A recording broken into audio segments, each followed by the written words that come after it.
Tricia Bennett was brought up in children's homes in England and suffered much abuse and deprivation. And now through her books and speaking engagements, Tricia is bringing hope and encouragement to those who are hurting worldwide.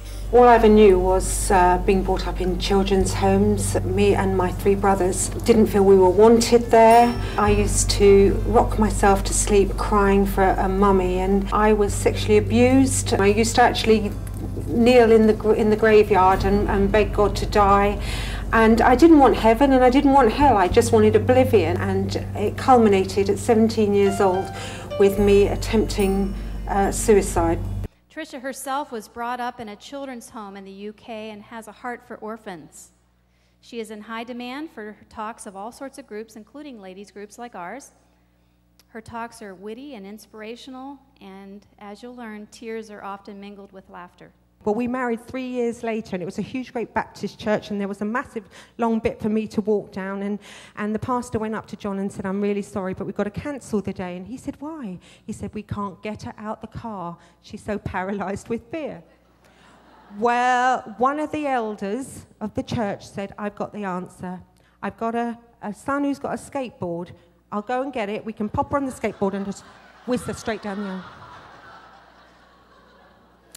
So I waited in the car, unable to move anyway, while they went in search of the skateboard. They couldn't find it, so the elders carried me with my legs dangling and put a chair, and I sat with my head between my legs, only coming up for fresh air and to say, "I do."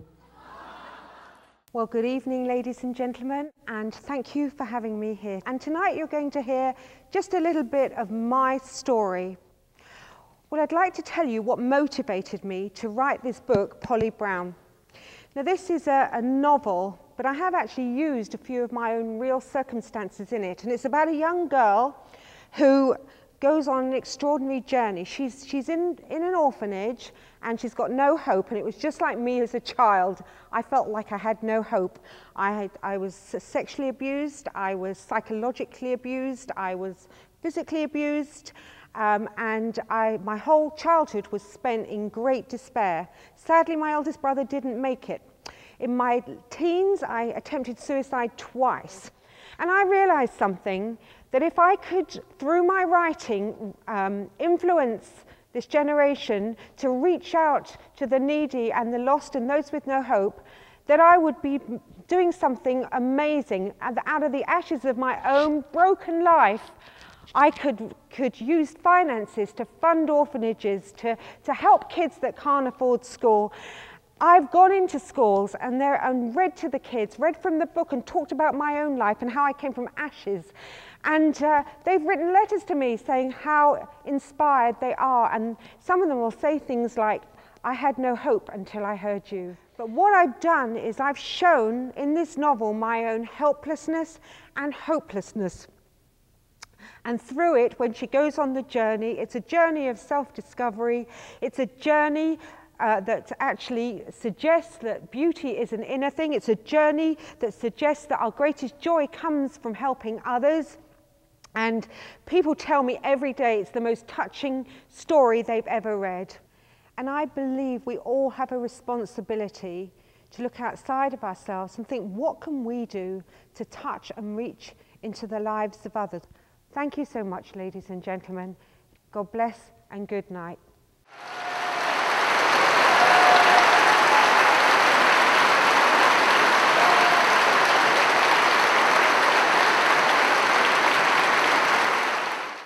Hi there, my name's Tricia Bennett, and I came to America 2 years ago from England.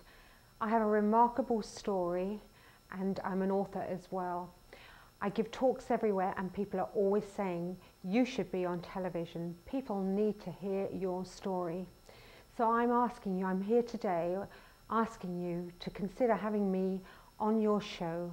You won't regret it. I have a big fan base already, and my story is very, very, very unique. So please get in contact with me. You won't regret it. Thank you very much for hearing me.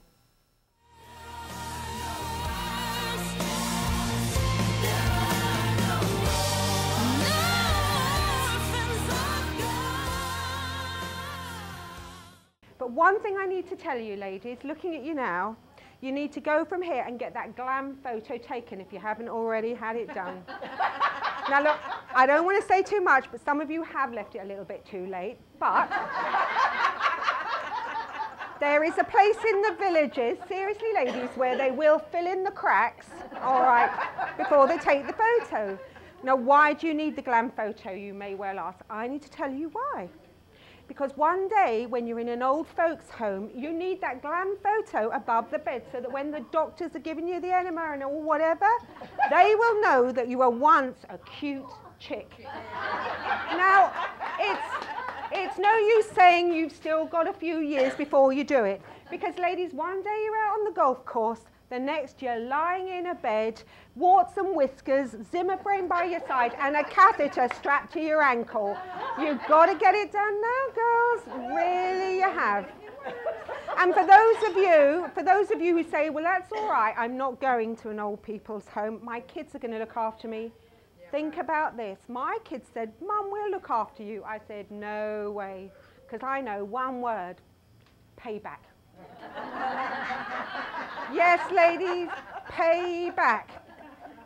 You never know. You think you've raised them fine, you've done everything for them, and there you are, an old toothless biddy, and they suddenly tell you you never let them go to ballet class.